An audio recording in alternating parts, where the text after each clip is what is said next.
America Iran সমঝোতা স্মারককে তেহরানের নিঃশর্ত আত্মসমর্পণ হিসেবে দেখছেন প্রেসিডেন্ট ডোনাল্ড ট্রাম্প।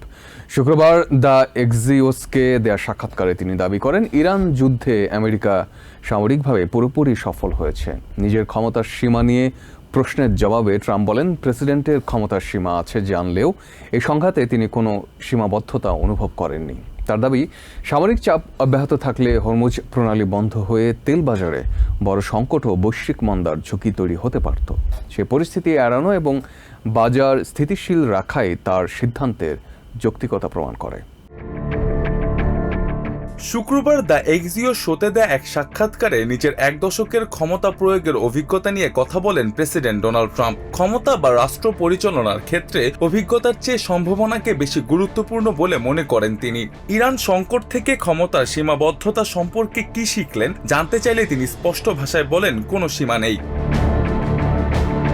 ওবামা আমলের পরমাণু চুক্তি ইরানের কোনো ক্ষতি করতে পারেনি বলেও দাবি করেন ট্রাম্প। সমঝোতা স্মারক নিয়ে এক প্রশ্নের উত্তরে ট্রাম্প একে শর্তহীন আত্মসমর্পণ হিসেবে আখ্যা দেন। তিনি যুক্তি দেন, বোমাবর্ষণ জারি রাখলে হরমুজ প্রণালী পুরোপুরি বন্ধ হয়ে মাসের পর মাস বিশ্ববাজারে তেল সরবরাহ আটকে থাকত।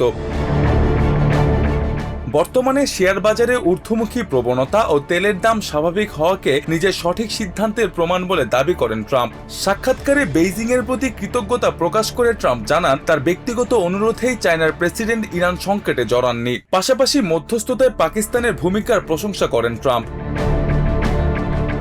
বিশ্ব নেতাদের মধ্যে চায়নার শি জিনপিং এবং ভারতের নরেন্দ্র মোদীকে সবচেয়ে শক্তিশালী ও প্রভাবশালী হিসেবে উল্লেখ করেন প্রেসিডেন্ট। এদিকে লেবাননে ইসরায়েলের হামলা প্রসঙ্গে ট্রাম্প দাবি করেন, তেল আবিবকে এই আগ্রাসন থেকে বিরত রাখার পূর্ণ ক্ষমতা তার রয়েছে। একই দিনে মেরিল্যান্ডের জয়েন্ট বেস অ্যান্ড্রুজে কাতারের উপহার দেয়া নতুন বোয়িং 747 বিমান পরিদর্শন করেন ট্রাম্প, যা তার পছন্দ অনুযায়ী লাল, সাদা, গাঢ় নীল ও সোনালী রঙে সেজে যুক্ত হচ্ছে এয়ারফোর্স 1 বহরে। Donald J. Trump.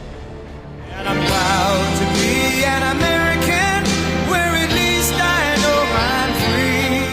35 বছরের পুরনো বিমানটি পরিবর্তনের প্রয়োজন ছিল উল্লেখ করে নতুন এই উড়োজাহাজকে বিশ্বের সবচেয়ে বিলাসবহুল যান বলে অভিহিত করেন Trump.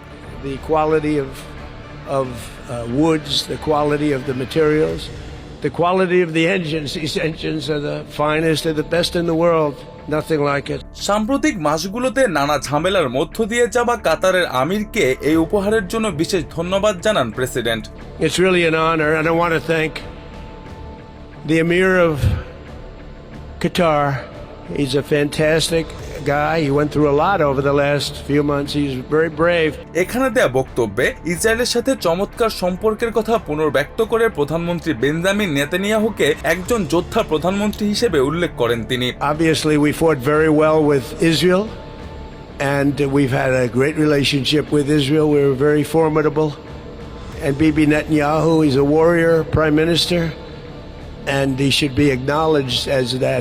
They should give him credit. Trump স্মরণ করিয়ে দেন, স্বাক্ষরিত সমঝোতা চুক্তি তেহরানকে চূড়ান্ত সমঝোতার জন্য 7 দিন সময় দেবে, অন্যথায় ওয়াশিংটন এমন কিছু করবে যা ইরানকে মোটেও খুশি করবে না।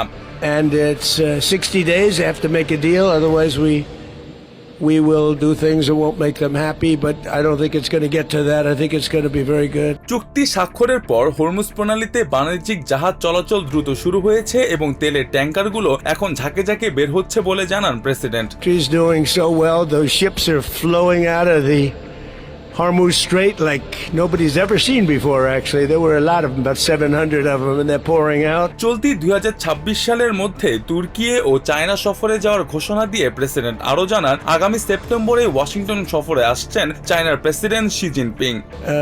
At some point during the year, back to China. President Xi's coming here in September, but we're going back for a big conference that's in China. I said I'd do that. Mostafa Shekin Abir, TVN 24 news desk. New York থেকে সম্প্রচারিত TVN 24 television বিশ্বজুড়ে বাঙালির কণ্ঠস্বর।